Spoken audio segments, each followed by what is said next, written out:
J'ai fait un résumé en quelque sorte de l'histoire cinématographique des 15 dernières années. Et il y a quelques personnages que j'ai trouvé particulièrement être des archétypes. Et je me demandais parce que je ne pense pas que vous les ayez déjà cités dans vos conférences. Donc, il y a Maximus de Gladiateur, il y a Hector de Troie qui affronte Achille, il y a le roi Léonidas de 300 des Spartiates, et il y a Spartacus. Et ce qui m'a frappé, c'est que ce sont profondément toutes des figures qui peuvent être vues comme des archétypes, et qu'ils ont tous quelques propriétés essentielles communes, qui sont 1. Le fait qu'ils parlent très peu, et que s'ils parlent, ils le font de manière très décisive. 2. Ils n'élèvent jamais leur voix, ou rarement, s'ils le font, c'est seulement pour que les troupes puissent les entendre. Et 3. Je pense que dans ces archétypes pourrait résider le cas peut-être, le cas ultime pour la monogamie masculine. Parce que ces archétypes qui résonnent si fort avec les hommes, ce qu'ils ont tous en commun, c'est qu'ils sont farouchement loyaux envers une seule femme. Vrai. Eh bien, c'est cela. Cela fait partie de l'incorporation de l'ombre, je dirais, parce que, vous savez, Louis C.K., il y a quelque temps, parlait de Tiger Woods, ce qui m'a beaucoup plu, car les gens se plaignaient de Tiger Woods et de ses aventures extra-conjugales. Et aussi à propos d'Arnold Schwarzenegger et de ses aventures. Et une des choses que Louis C.K. a tout à fait bien souligné, d'une manière très comique, est que, eh bien, beaucoup d'hommes n'ont pas les aventures de Tiger Woods. Mais ce n'est pas parce que ce sont des hommes bien, c'est parce qu'ils n'ont pas, je pense qu'il a dit quelque chose comme, ils n'ont pas un autobus plein de mannequins bikini suédoises qui les attendent au dernier trou. Donc l'idée serait que vous devriez vous conduire de sorte que vous deveniez attrayant pour beaucoup de femmes. Peut-être que vous puissiez avoir un grand choix aussi. Mais après que vous devriez n'en choisir qu'une. Et c'est un sacrifice de toute évidence, c'est un sacrifice en quelque sorte.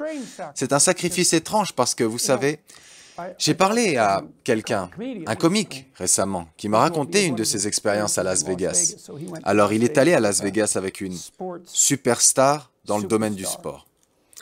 Et ils sont allés à une fête, et ce qui s'est passé littéralement à la fête a été qu'une femme a amené avec elle un petit groupe d'autres femmes, toutes très attirantes, et a essentiellement dit à la légende du sport qu'il pouvait choisir l'une d'entre elles et qu'elle rentrerait avec lui, n'est-ce pas?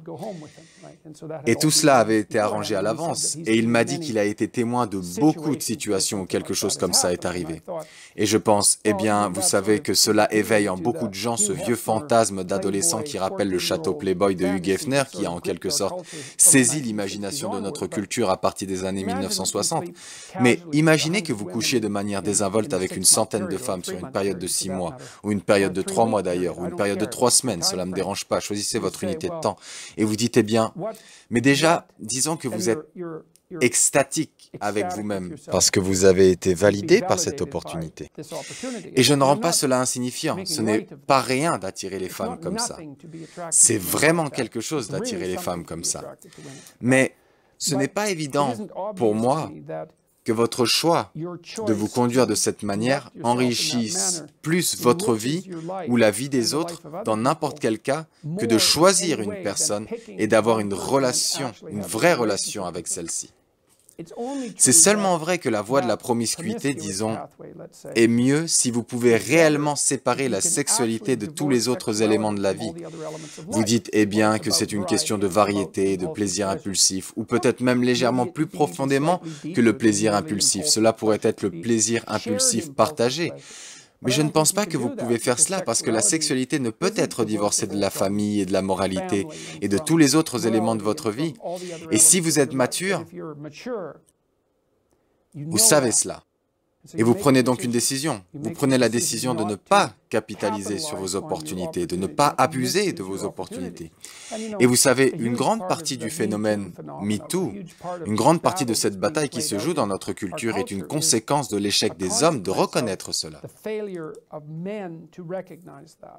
Maintenant, ce n'est pas seulement l'échec des hommes. Permettez-moi d'être absolument clair à ce sujet, car l'exemple de la superstar du sport, les femmes qui faisaient la queue devant lui, se paradant et s'offrant à lui, celles-ci sont profondément complices dans ce jeu pathologique. Mais il est assez clair sur le plan anthropologique que vous savez, le choix sexuel tend vers une distribution de Pareto, en particulier chez les hommes. Donc la plupart des hommes ont très peu de choix à leur disposition et un petit nombre d'hommes ont des opportunités en excès.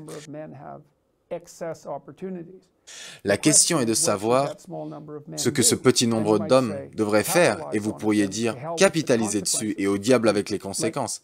Et c'est un argument puissant, mais je crois sincèrement que cela est un mauvais choix. Cela déstabilise la société.